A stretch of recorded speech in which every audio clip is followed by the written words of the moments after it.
Bonjour tout le monde, bienvenue à ce nouvel épisode du podcast L'État financier. Donc encore une fois aujourd'hui en compagnie de mon collègue Gabriel. Salut tout le monde, salut JP. Et pour ce nouvel épisode, aujourd'hui vous allez voir, là, on va encore une fois faire un premier sujet là, qui est un petit peu dans la trame qu'on ne peut pas passer à côté je crois. Là, et qui est d'ailleurs fortement inspiré des nombreux commentaires là, qu'on a eu cette semaine d'ailleurs sur le vidéo au niveau de YouTube. Chez Gab, tu risques d'en reparler. Et également là, d'une discussion que j'ai eue avec un membre de ma famille que je salue au passage, et qui je crois écoute, effectivement va écouter le podcast cette semaine. Donc la première thématique est un place au débat pour commencer. C'est assez intéressant et surtout très pertinent. Le concept qu'on va aborder est très d'actualité dans plusieurs discussions économiques et financières, on ne se le cachera pas. Et en deuxième niveau, on va faire un bon vu au son de la cloche avec un sujet que tu nous as proposé, Gab, un sujet qui est un petit peu plus décontracté là, par rapport à nos thématiques récentes, là, donc ça va bien conclure l'épisode. Mais avant toute chose, là, étant donné qu'on va parler encore une fois là, de compagnies un petit peu qui sont listées ou plus généralement là, notre opinion va transparaître surtout dans le place au débat. Là, je vais te laisser Gab faire le disclaimer et encore une fois peut-être la mention sur bien évidemment les commentaires là, du dernier épisode. Ouais, bah merci en tout cas JP. Je te dirais plus généralement comme notre spoiler ou notre mise en garde s'applique à chaque épisode, vous êtes bien au courant dans tout ce qu'on parle. Il s'agit de notre opinion personnelle, il ne s'agit pas d'une recommandation de placement ou pour faire telle ou telle chose. On vous invite toujours à avoir déjà votre première opinion, votre propre opinion. Consultez un expert si vous avez des questions. Quiconque est autorisé aussi à vous émettre les dites recommandations comptables, fiscalistes, conseils financiers, etc. Lui seul ou elle pourra déterminer avec vous les meilleures stratégies pour votre profil personnel. J'en profite, c'est ça, tu l'as bien dit JP, pour vous remercier pour les bonnes interactions qu'on a eues, en tout cas sur la dernière vidéo. Content de voir aussi en tout cas que les sujets vous ont plu. On sait qu'on a mis beaucoup d'efforts et on a tenu à ce que, en tout cas, l'épisode soit pertinent, tu vois, et que bon, il soit pas non plus trop long, etc. Donc, n'hésitez pas si vous avez des moindres questions. Vous voyez, on est très disponible toujours par les commentaires. Et puis, vous avez bien vu d'ailleurs, plein d'interactions avec des petits likes, ça fait toujours plaisir. Donc, génial. Écoutez, je peux pas rien vous dire de plus que ce que j'ai dit là, à l'instant. Exact. Puis tu sais, je pense juste pour ajouter quelque chose avant de lancer le premier segment, là, je sais qu'il y avait un commentaire qui mentionnait là, si on pouvait, entre autres, tu sais, fournir, je pense, des ressources là, pour justement le but du podcast était là, d'entamer des discussions, mais aussi dans le concept de tu sais, vulgariser la finance. Donc je pense que Gab, on pourrait essayer de rajouter là, toujours des liens à consulter. Là. Je sais qu'il y avait un auditeur qui avait mentionné le fait qu'il recherchait peut-être là, du matériel pour développer là, sa compréhension globale de l'économie et la finance. Donc on pourra regarder. Puis il y avait également là, un commentaire assez intéressant sur l'opinion là, de notre auditeur. Puis j'invite d'ailleurs les auditeurs qui voient par exemple des questions ou des avis à même aller faire des replies, là, des bonnes vieilles réponses sur les commentaires de d'autres personnes. Je pense qu'on peut entamer là, des belles discussions là, par le fil de commentaires sur YouTube. Mais effectivement, le merci comme toujours et n'hésitez pas, comme tu l'as dit, on va en reparler à la fin pour encourager là, justement les interactions sur YouTube et les plateformes.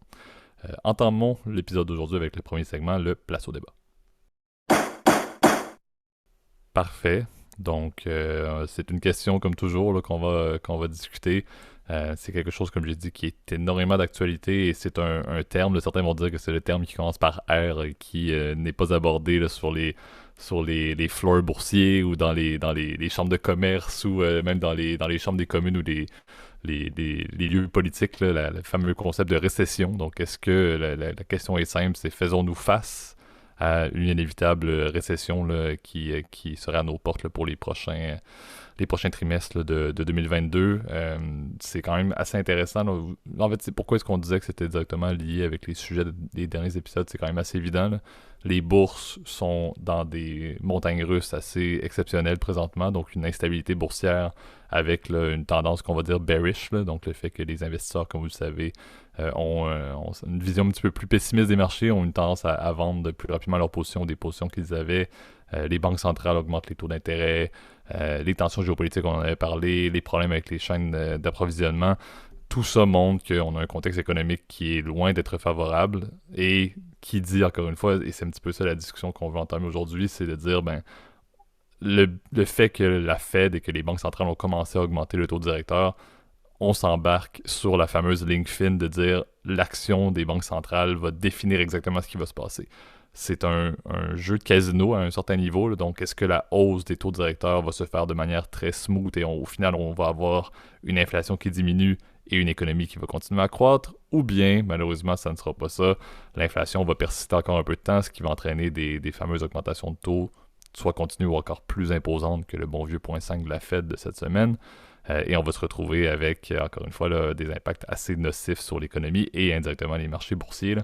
Je te passe la parole super Gab là, pour que tu ajoutes quelques points, mais je voulais vous soulever quand même l'opinion de certains départements d'économie là, de grandes banques. Là. Il y avait Deutsche Bank, entre autres, qui soulevait un économiste qui mentionnait qu'il va y avoir, lui, même pas, là, il passait pas par deux chemins, là, il va y avoir une récession majeure. Bank of America qui mentionnait un petit peu de manière plus simple que les marchés étaient dans un contexte récessionnaire. Et Goldman Sachs également là, qui mentionnait que le risque d'inflation était quand même augmenté considérablement. Donc, quand ça commence à sortir de la bouche d'économistes de grandes banques en général, c'est là où personnellement, moi, je prends ça encore plus au sérieux et je me questionne effectivement sur où est-ce que ça s'en va l'économie. Et je pense que c'est un petit peu ça le concept. Je sais pas, Gab, si tu veux peut-être entamer avec, encore une fois, en mode peut-être introduction du concept de récession qui est quand même assez intéressant à comprendre sous l'axe économique. Et on pourra parler par la suite de comment est-ce que cet axe économique-là peut avoir des impacts au final sur les marchés et sur les poches de monsieur, madame, tout le monde. Ouais, bah c'est vrai. Le concept de récession, normalement, on le définit en fait quand la croissance du PIB, pas brut, hein, net évidemment, donc après l'inflation, il a reculé durant 3 trimestres, donc l'équivalent de 9 mois. Je pense que c'est 2, je me trompe pas, c'est 6 mois si je me trompe pas. Bah c'est 3 trimestres, ça dépend en tout cas des pays, puis des définitions en tout cas des économistes, mais traditionnellement c'est la... En tout cas au Canada on le définit comme 3 trimestres, en tout cas, ça dépend des banques centrales, etc., puis des études économiques, mais bon c'est plus un détail, mais l'idée c'est quand tu as une récession, si tu veux, une décroissance en tout cas du PIB, donc du PIB ajusté à l'inflation, et ben c'est dire que ce concept-là est persistant, ben c'est là où on rentre dans une phase de récession. Alors la récession, elle peut avoir des points positifs comme elle peut avoir des points négatifs. C'est clair que quand on est dans une économie, si tu veux, qui fonctionne bien, ben la récession, elle arrive toujours à un moment donné. C'est-à-dire que tu as atteint le point où le PIB atteint son point on va dire maximal, c'est-à-dire l'économie était à son point le plus productif. Mais c'est vrai que de manière générale, c'est quand même vu de la mauvaise façon. C'est-à-dire que, évidemment, ton pays ne s'enrichit pas. Donc c'est vrai que c'est un problème parce que ça empêche évidemment l'économie de croître, ça empêche les marchés aussi de progresser. Ça permet pas une allocation optimale du capital. Bref, c'est évidemment assez négatif. Alors, évidemment, ce qui a pas mal, créer, si tu veux, des tensions qu'on a en ce moment. Donc c'est même cette tendance qu'on a à la stagflation, en fait, parce qu'on est rentré, je pense, plus dans cette ère-là, c'est-à-dire une phase où on a une croissance du PIB net qui est quasiment proche de zéro, voire négative dans certains pays. Je sortais, tu vois, avant de commencer le tournage, un peu des statistiques, là, mais tu vois, l'Allemagne, elle a une croissance qui est de 0,2 sur le premier trimestre. L'Italie, elle est à une croissance de moins 0,2 sur le premier trimestre. L'Espagne a une inflation record, je crois, qui a dépassé les 9%, 9,4% si je me souviens bien, sur le premier trimestre. Et elle a une croissance de son PIB qui est uniquement de 0,3%, donc ce qui est, évidemment, c'est annualisé, donc c'est basé sur les 4 derniers trimestres, ce qui est évidemment quasiment rien. Et en même temps, tu as une inflation qui est record. Donc cette situation de stagflation, on l'a connue en fait dans les années 70, durant 70-80, en fait, durant la période où il y a eu Paul Volcker qui était chairman de la Fed, et qui a été une période où, vous le savez tous, où il y a eu des augmentations de taux directeurs hyper élevés. Donc on avait des taux records à des niveaux qui n'ont jamais été aussi élevés. Et c'est vrai que c'est ce qui a aujourd'hui, c'est peut-être l'action qui est menée, en tout cas par Powell et la plupart des grandes banques centrales. L'inquiétude, elle vient en fait du fait que est-ce que ça va être efficace, l'attitude des banques centrales, est-ce qu'elle va être efficace? On les a critiquées énormément, même pas plus tard que la semaine passée.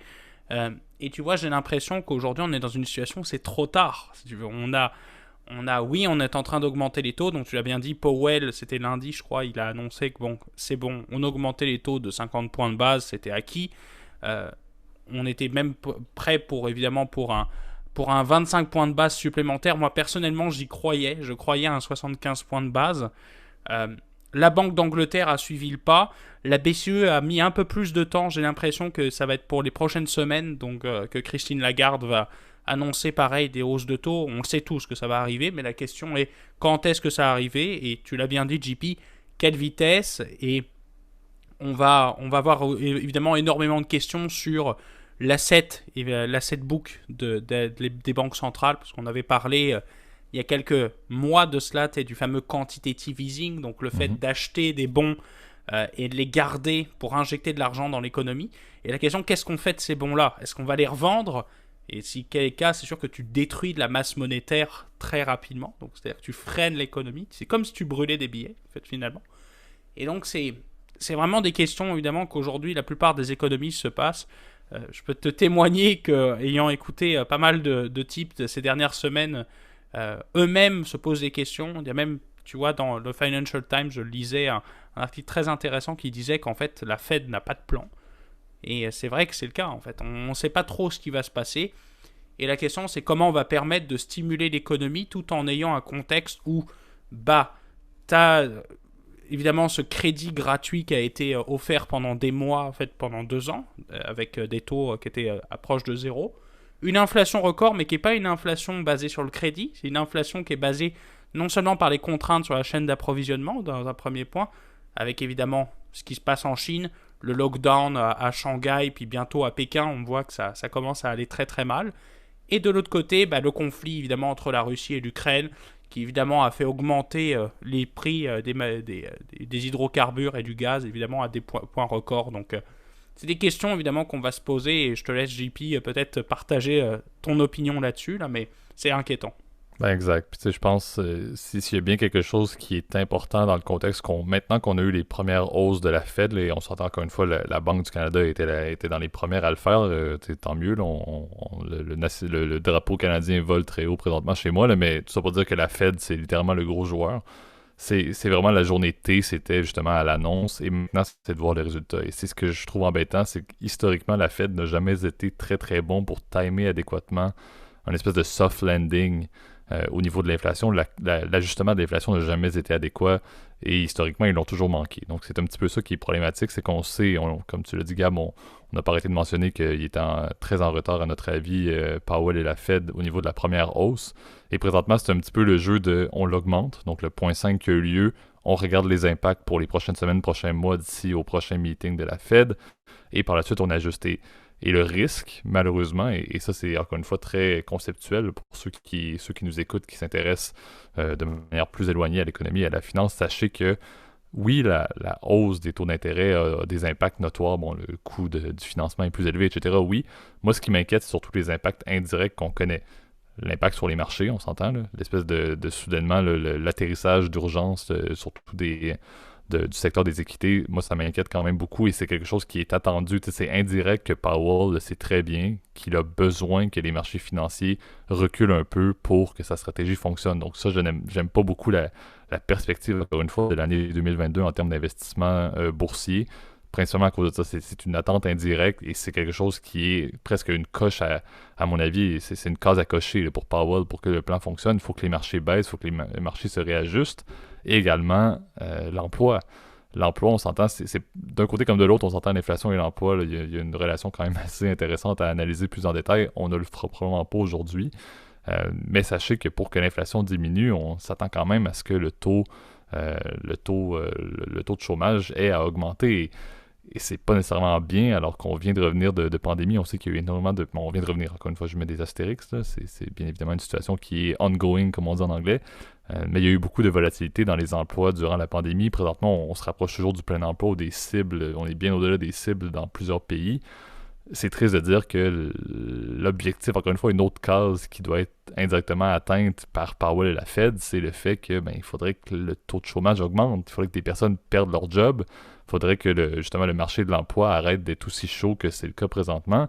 Donc je trouve que c'est quand même des impacts négatifs. On s'entend, il n'y a rien de parfait. L'inflation, ça coûte énormément plus cher, on s'entend, pour les particuliers, les consommateurs. C'est pas facile le scénario qu'on a présentement avec peut-être du 8,5% d'inflation aux États-Unis, par exemple.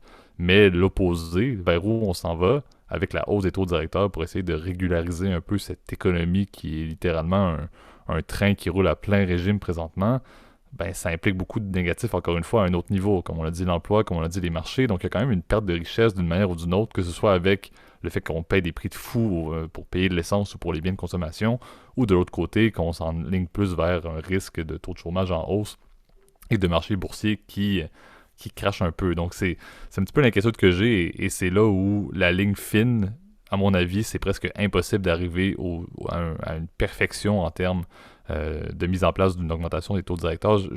J'espère me tromper. J'espère que pour la première fois depuis qu'on parle de Powell et de l'inflation, c'est-à-dire on en parle depuis 9 mois facilement, j'espère que je me trompe cette fois-ci, mais j'ai vraiment la crainte de dire ça va être le scénario comme on connaît déjà.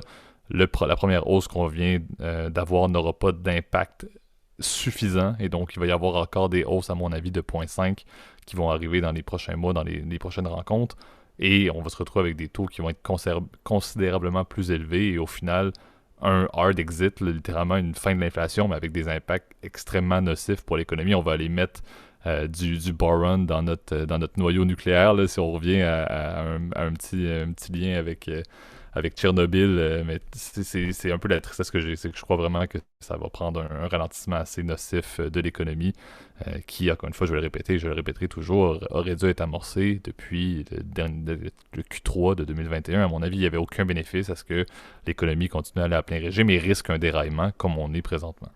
Ouais, après, j'aime bien la relation que tu as faite, effectivement, avec les chiffres du chômage, parce qu'on sait que c'est un effet T'as un effet cyclique avec les taux d'intérêt. Souvent, plus les taux d'intérêt sont élevés, bah, plus la croissance, il y a une croissance en tout cas du taux de chômage.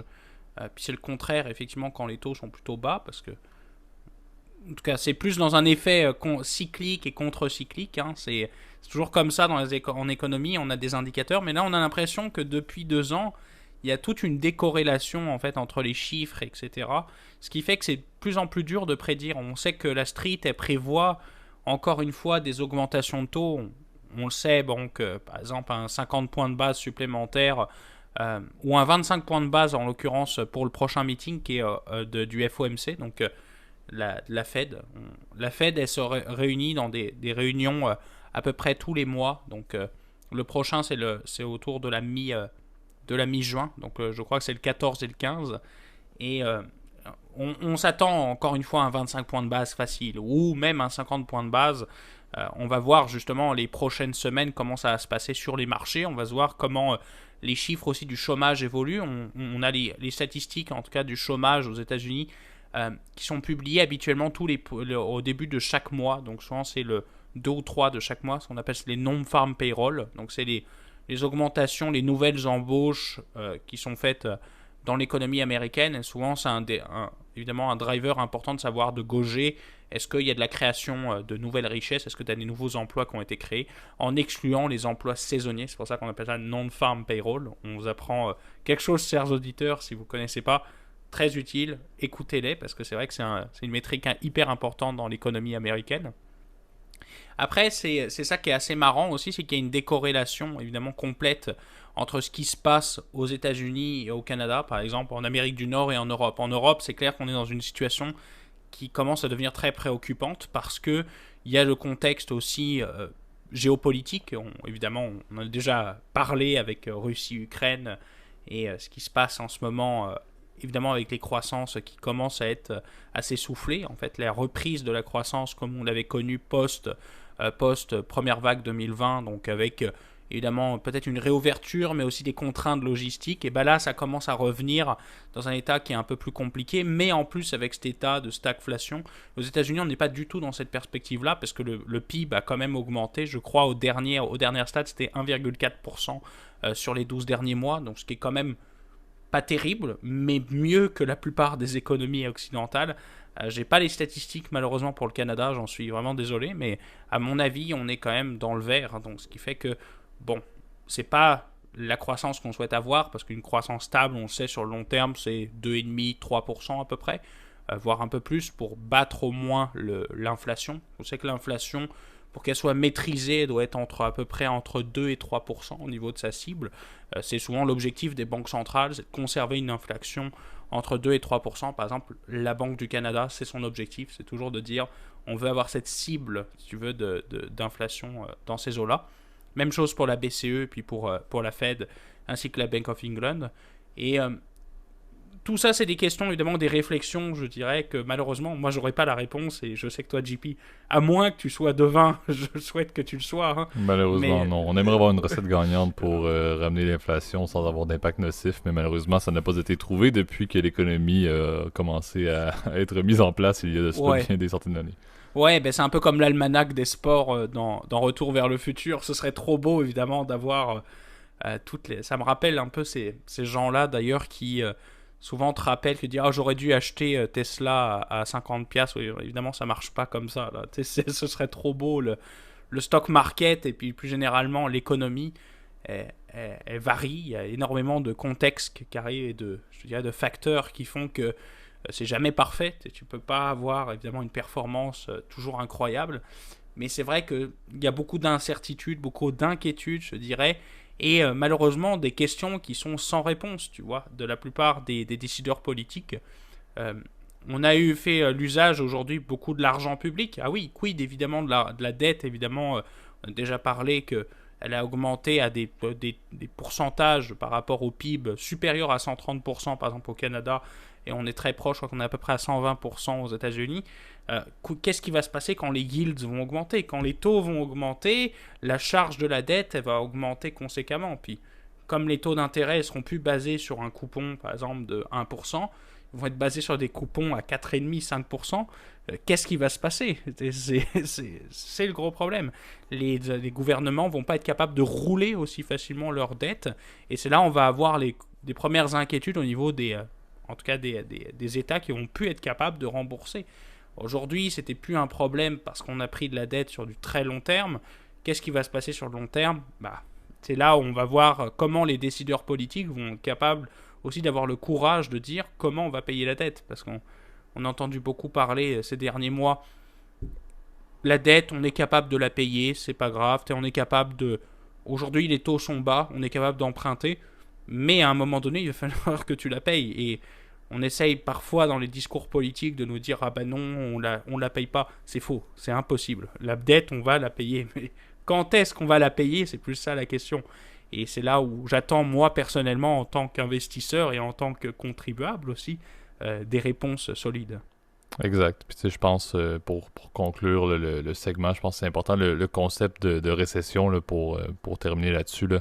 Il y a quelque chose qui fait peur, encore une fois, là, autant aux initiés qu'aux non-initiés de l'économie et de la finance. Là, mais souvenez-vous concrètement qu'une récession, en général, en termes temporels, c'est quelque chose qui va durer quoi? En moyenne, 12 à 18 mois. Oui, les impacts négatifs d'une récession peuvent se faire ressentir pendant très longtemps, mais c'est quelque chose qui ne dure pas non plus 15 ans. Donc, premièrement, rassurez-vous, il faut mettre un petit peu de baume sur tout ça. Là, donc, c'est pas quelque chose qui dure énormément longtemps.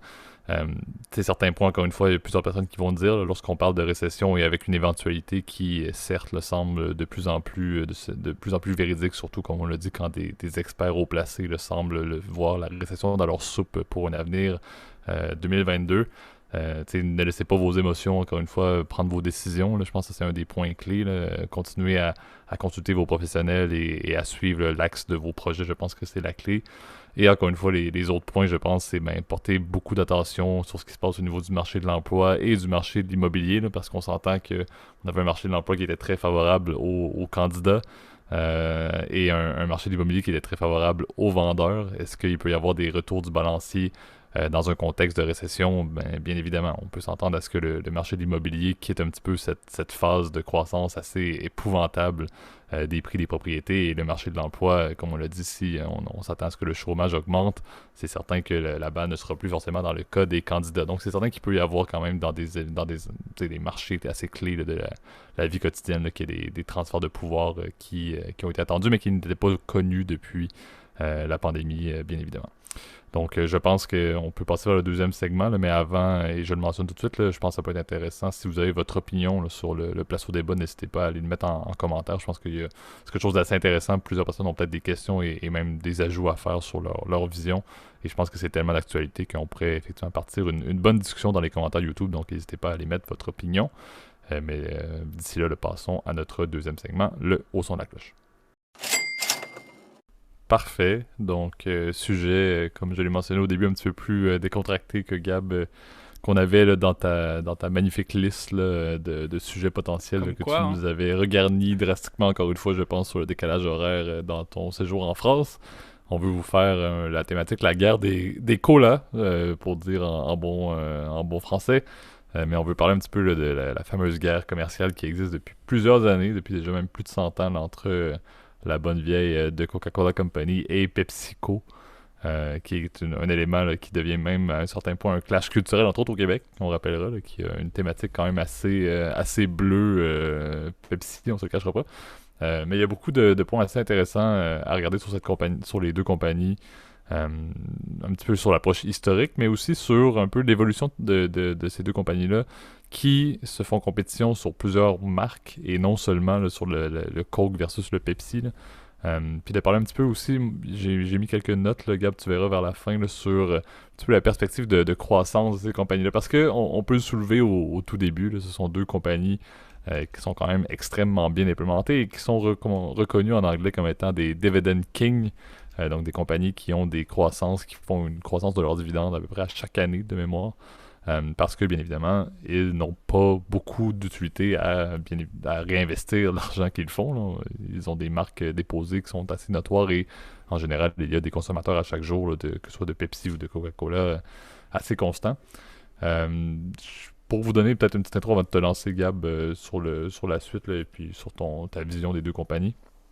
C'est quand même intéressant de soulever là, que tout a été entamé là, en premier lieu sous une forme pharmaceutique. Les deux, à quelques années d'intervalle, étaient lancés comme étant un produit pharmaceutique dans la fin des années 1800. Et au début, là, ce qui est assez intéressant, c'est que les deux produits existaient et ont une trame historique quand même assez similaire, mais c'est surtout vers les années 80, 1980, que le clash commercial a réellement commencé et que d'une certaine manière, ils ont un peu fermé la porte à tout autre compétiteur, c'est assez évident, par le fait que, justement, ils ont décidé de faire des guerres. En fait, toutes leurs campagnes publicitaires sont un petit peu un hit envers l'autre compagnie, et c'est vraiment juste depuis 80 que ça a commencé. En fait, si je me trompe pas, puis je te passe la parole là-dessus, Gab, Pepsi a été la première compagnie à lancer les hostilités avec une publicité qui était bien reconnue où il y avait des tests qui étaient faits avec des consommateurs les yeux bandés là, ou sans connaissance encore une fois de quel était le label derrière le produit qu'ils buvaient. Et la majorité des consommateurs ont préféré le goût du Pepsi au bon vieux cola de Coca-Cola. Ce qui avait lancé effectivement le fait de dire, ben, arrêtez de regarder la marque. Coca-Cola était bien évidemment encore la compagnie la plus notoire parmi les deux. C'est la Et plus vieille hein, aussi, c'est vrai que ça l'est. effectivement. Et c'est celle qui est aussi, bon, avec le branding, on le voit très bien avec la Coupe du Monde et tout. Là, Coca-Cola est assez dominant à ce niveau-là. Mais ça pour dire qu'il y a quand même eu un clash, en fait deux phases, une période énorme dans leur histoire où c'était deux compagnies qui vivaient très bien l'une avec l'autre et qui, depuis les années 90, a vraiment emmené une phase de croissance, bien évidemment, qui est très intéressante à noter, mais aussi un clash commercial assez notoire. Là.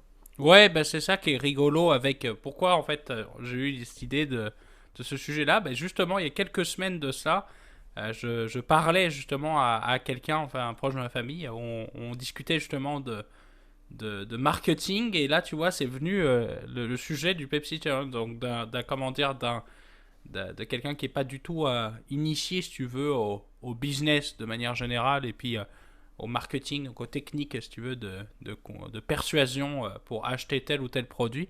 Et ben ça m'a rappelé mes cours en tout cas d'il y a quelques années. Maintenant, en fait, à l'époque, on était à l'école ensemble, JP. Ouais, oh, tiens, ouais, les auditeurs sont au courant, on en avait déjà parlé là, mais c'était à cette époque-là ouais, que j'avais découvert l'existence du Pepsi Challenge. Et c'est vrai que tu l'as bien dit, dans les années, bon, ça a été fait, tu l'as bien dit, en 1880, la plupart, là, les deux marques. Je crois que Coca-Cola est né un peu avant, parce que c'est une création d'un pharmacien, donc John Pemberton. D'ailleurs, c'est assez drôle, le produit original avait de la cocaïne, parce que ça venait de la feuille de coca, qui est une plante qui est, en tout cas, très connue en Amérique du Sud pour ses vertus, puis tu vois, c'est aussi son addiction, parce que tu sais que tu as des gens qui mâchent la fameuse feuille de coca sans arrêt en Amérique du Sud, là, surtout en Colombie et en Équateur, etc., qui sont des régions qui sont riches dans cette feuille-là.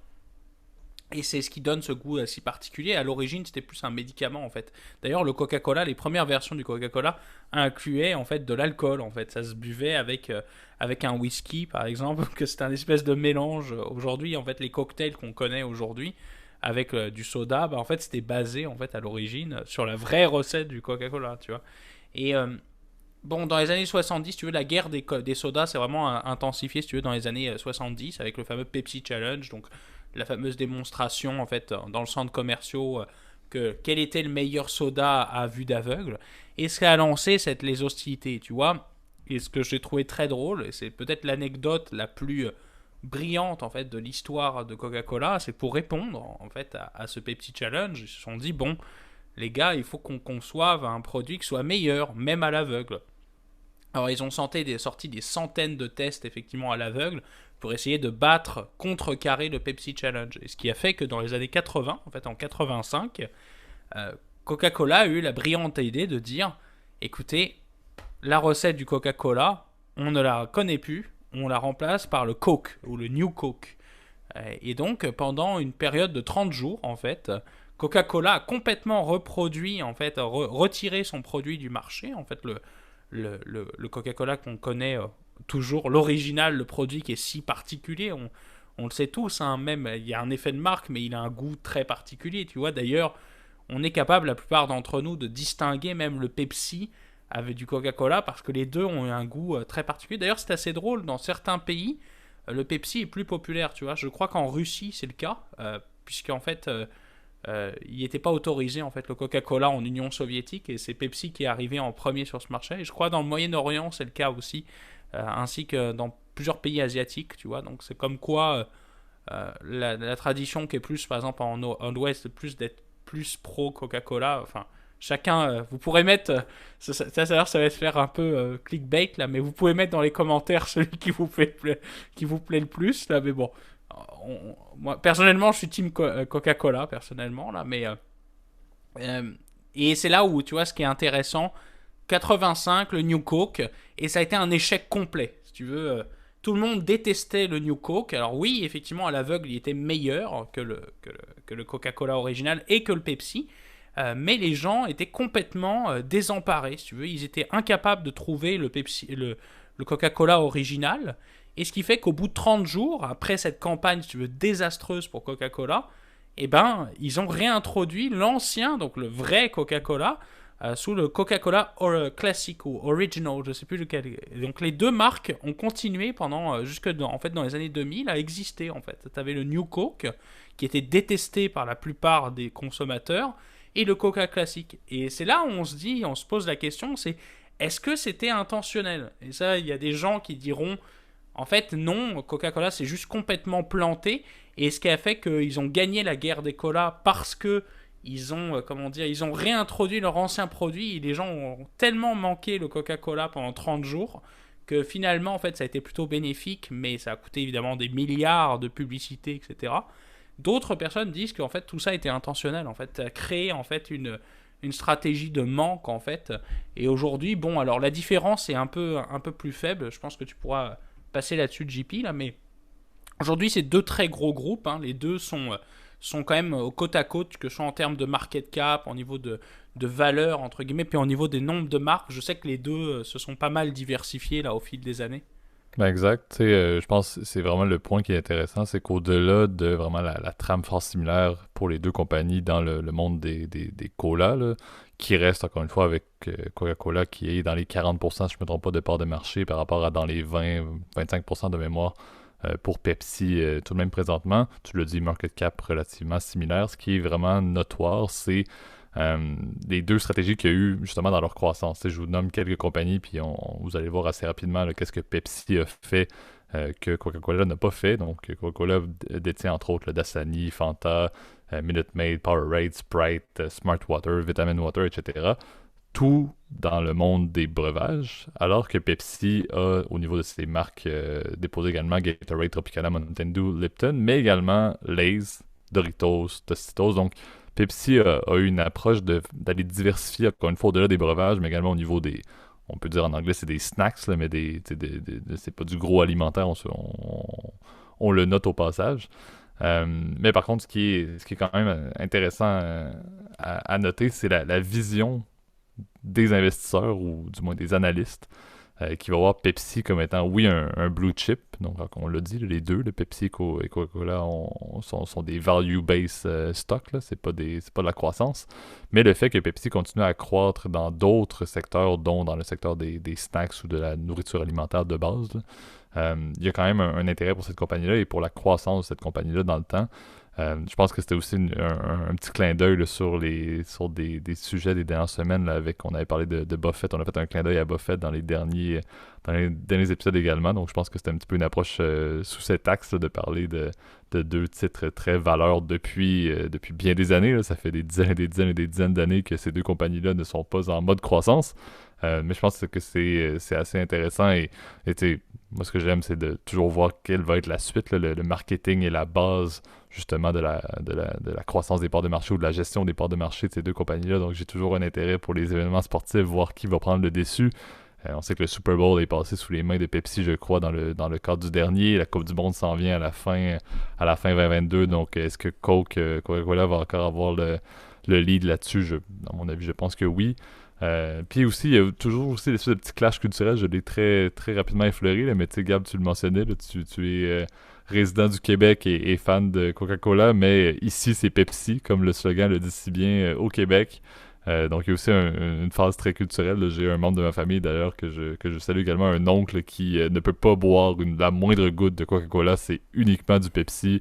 Et si ce n'est pas du Pepsi, ça ne fonctionne pas. Donc, il y a aussi une marque quand même assez notoire culturelle et le Québec est extrêmement bien représenté entre les deux compagnies au final. Ouais, je pense qu'aussi c'est ça, c'est une histoire plus de lequel a marqué plus ton enfance, etc. Lequel tu buvais quand t'étais jeune. Je dois t'avouer, nous c'était plus Coca Citron hein, dans la République qu'on ne devra pas, mais euh, c'est peut-être quelque chose tu sais, qui est très culturel et c'est vrai que tu l'as bien souligné. Des compagnies, tu vois, qui ont l'air très similaires. Je veux juste préciser une toute petite modification. Tropicana ne fait plus partie de Pepsi depuis 2 ans, je crois. C'est un groupe indépendant, mais ils possèdent dans certains pays, ils ont des accords de distribution. Donc ils ont été revendus à une firme externe, une firme de private equity. Mais ça fait partie en tout cas du même nombre de compagnies affiliées.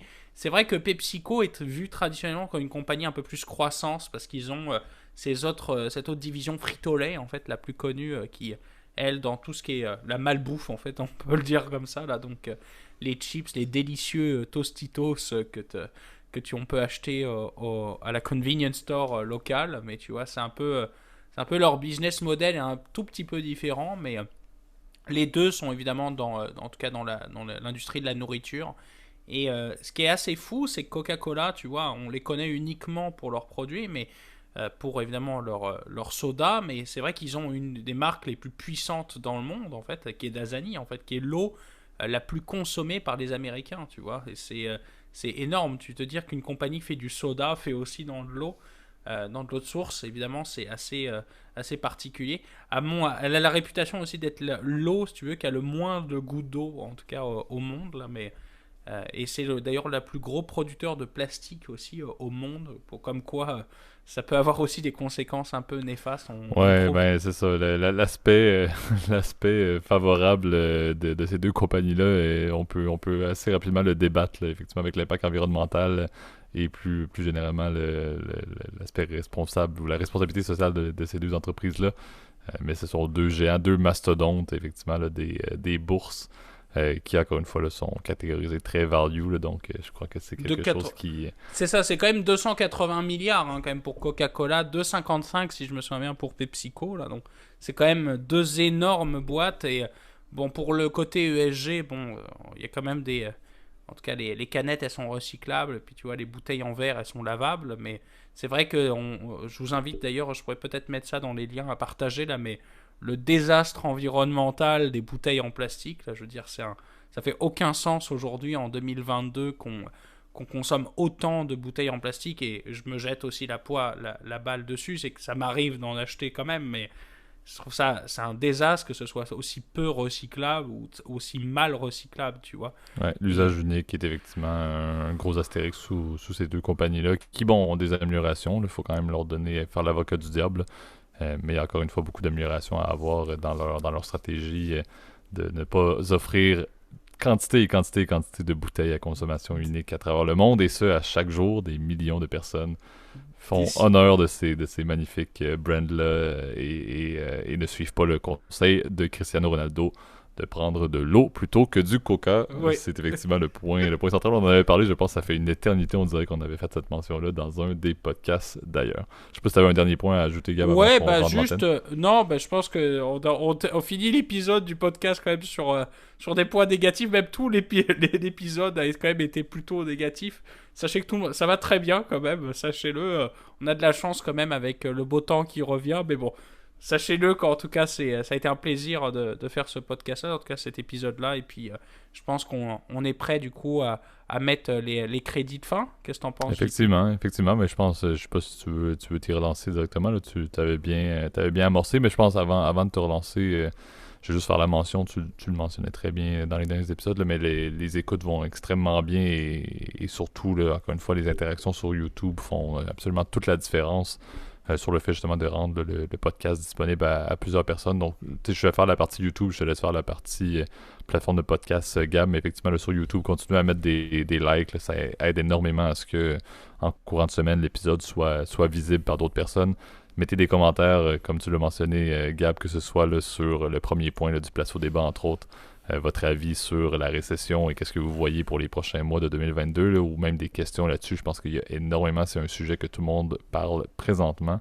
Et aussi la guerre, le Coke ou Pepsi, n'hésitez pas à le mettre. Là. Je me ferai un plaisir si j'ai d'aller mettre mon avis du Québec moderne avec le ici c'est Pepsi, même si je suis absolument pas un consommateur tant que ça de boissons gazeuses. Tu me connais, Gab.